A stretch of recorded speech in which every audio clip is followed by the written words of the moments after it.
आज से नहीं, कई दशकों से हमारे देश में वो सक्रिय है, जिसका दंश हम लोग लगातार झेल रहे हैं। उसका मामला जब ये घटना घटी तो जब तक बात लोगों तक पहुंचती उससे पहले भारत के तमाम चैनलों ने इसमें एक ऐसा रंग डाल दिया कि उसको सुनकर लोग दंग रह गए। और हैरानी ये है कि हमारे लीडरों ने भी उनकी बातों पर यकीन करते हुए उन्हीं की भाषा में अपनी सफाई देनी शुरू की। इन्होंने कहा कि धर्म पूछकर मारा गया। अब आप तब सभी पत्रकारों से मेरा एक सवाल है, हाथ जोड़कर, आपके पास कोई वीडियो ऐसा है जिसमें ये प्रमाण हो जाए कि किसी से धर्म पूछा गया और पूछकर गोली मारी गई?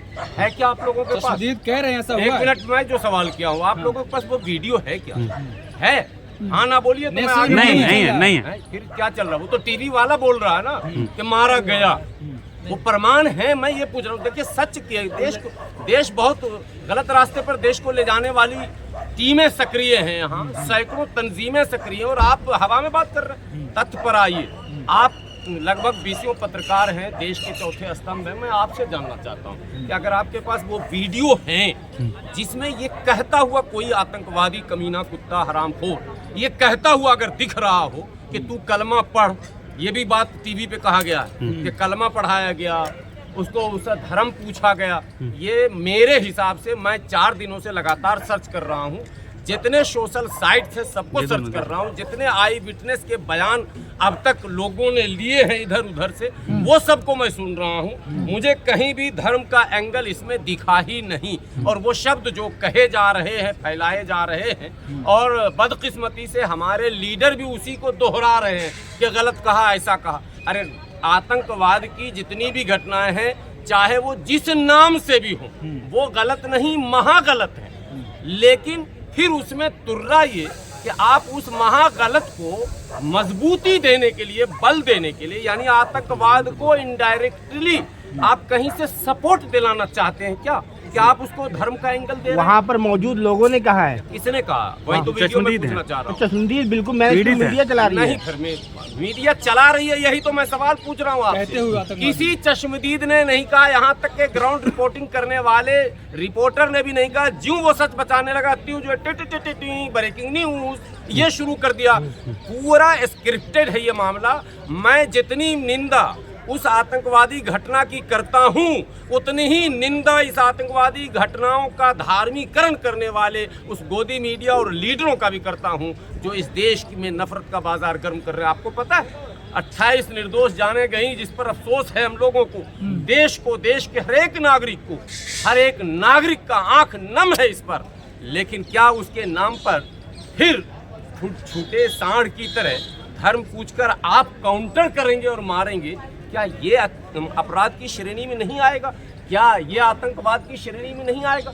और दूसरी बात है, वो विदेशी आतंकवादी जिससे लगातार हम जूझ रहे हैं, उससे लड़ने के लिए क्या पहले अपने भाइयों में लड़ना जरूरी है? आप क्या करना चाहते हैं इस देश में? हम एक बात आज आप चैनल के माध्यम से देश के आदरणीय प्रधानमंत्री जी से, देश के आदरणीय गृह मंत्री जी से, देश के आदरणीय रक्षा मंत्री जी से विनती करते हैं, कुछ मत कीजिए। आप 10 लाख मुसलमानों को अलग से आर्मी में बहाल कीजिए। आपने तो अग्निवीर किया ही ना। पाकिस्तान को निमटने के लिए 10 लाख मुसलमानों को मैं गारंटी लेता हूँ, आप 10 लाख मुसलमानों को आर्मी में बहाल कर दीजिए और उसको सिर्फ उसी जगह पाकिस्तान का सीमा जहाँ जहाँ लगता है LOC वहीं डिप्यूट कर दीजिए। हम निमट लेंगे पाकिस्तान से, 100% निमट लेंगे। गारंटी है, परिंदा भी बगैर हमारी अनुमति के पर नहीं मार सकता है, ये मेरा दावा है। धूल चटा के आएंगे? धूल चटा के नहीं, उसका नामो निशान भी मिटा के आ जाएंगे। नामो निशान भी मिटा के आ जाएंगे। उसका विलय कर देंगे। जिस अखंड भारत की परिकल्पना आप कर रहे हैं वो हम कर देंगे। 10 लाख मात्र, कितना मांग रहे हैं हम? 16-17 करोड़ की आबादी में 1% भी नहीं मांग रहे हैं। 10 लाख मुसलमानों को, स्पेशली वो नौजवान भी मैं आपको प्रोवाइड कराऊंगा।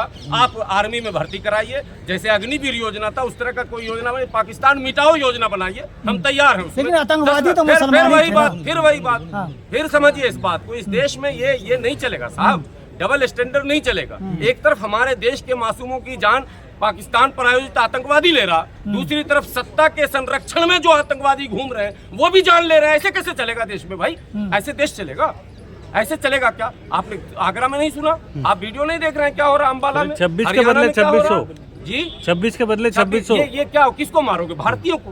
अरे मैं मुसलमान हिंदू की बात नहीं, 26 के बदले वो 26 भी मासूम भारतीय हमारे शहीद हुए और फिर तुम 2600 भारतीयों को मारने का प्लान बना रहे हो और कोई गिरफ्तारी नहीं हो रही। मैं ये जानना चाहता हूँ कि उनकी गिरफ्तारी क्यों नहीं हो रही, ऐसा बयान देने वालों पे कार्रवाई क्यों नहीं रही, क्या मंशा है सरकार की? यही तो देश को जानना चाहिए, ये देश को जानना चाहिए, देश के नौजवानों को जानना चाहिए, देश के हिंदू भाइयों को जानना चाहिए, क्योंकि देश के मालिक है वो, बड़े भाई है वो। अगर वो नहीं समझेंगे, जब बड़ा भाई नहीं समझेगा तो मामला हाथ से निकल जाएगा। देश के नौजवानों को तो मीडिया बता रही है कि उधर पूछ के मारा गया है। यही तो मैं फिर यहीं से सवाल शुरू किया हूँ। अब आप भी तो मीडिया ही हैं, वो गोदी मीडिया है, तो आपसे मैं कहता हूँ कि इस मुद्दे को प्रधानमंत्री ने कहा ऐसा सबक सिखाएंगे, सपनों में नहीं सोचा होगा पाकिस्तान ने। नहीं, सबक तो सिखाना चाहिए, ठीक है। पूरा देश सरकार के साथ है, विपक्ष के सारे नेता सरकार के साथ है, देश के एक नागरिक सरकार के साथ है और ऐसे समय जब भी आए हैं हम आधी रोटी जरूर खाएंगे, लेकिन दुश्मन को सबक सिखाने में हम सरकार के साथ चट्टानी ताकत के साथ रहेंगे। लेकिन पूरा देश तो सरकार के साथ है, क्या सरकार देश के साथ है? ये भी तो अब सवाल होगा। सरकार अगर देश के साथ होती तो देश के लोगों की लिंचिंग करवाती, देश के लोगों के दुकानों पर हमले होते, देश के लोगों के होटलों को जलाए जाते, देश के लोगों के रेहड़ी और पटरी को उल्टा जाता। ये भी सवाल पूछिए ना आप। हम तो खड़े हैं चट्टानी ताकत। लेकिन सवाल तो ये भी उठ रहा है दिया जाए, हाँ। मैं बॉर्डर पर जाने को तैयार हूँ। मैं गुलाम सरवर अपनी तरफ से स्पेशली कह रहा हूँ, बोलिए ना, मैं मरने के लिए तैयार हूँ देश के लिए। लेकिन सवाल ये भी उठ रहा है ना कि आतंकवाद का अब तो मजहब होता है ना, अब तो पता चल गया, लोग ये सवाल कर रहे हैं। यही सवाल जो है वो आतंकवाद को न मिटाने की योजना पर काम करने वाला। ये बात कहने का मतलब है कि आप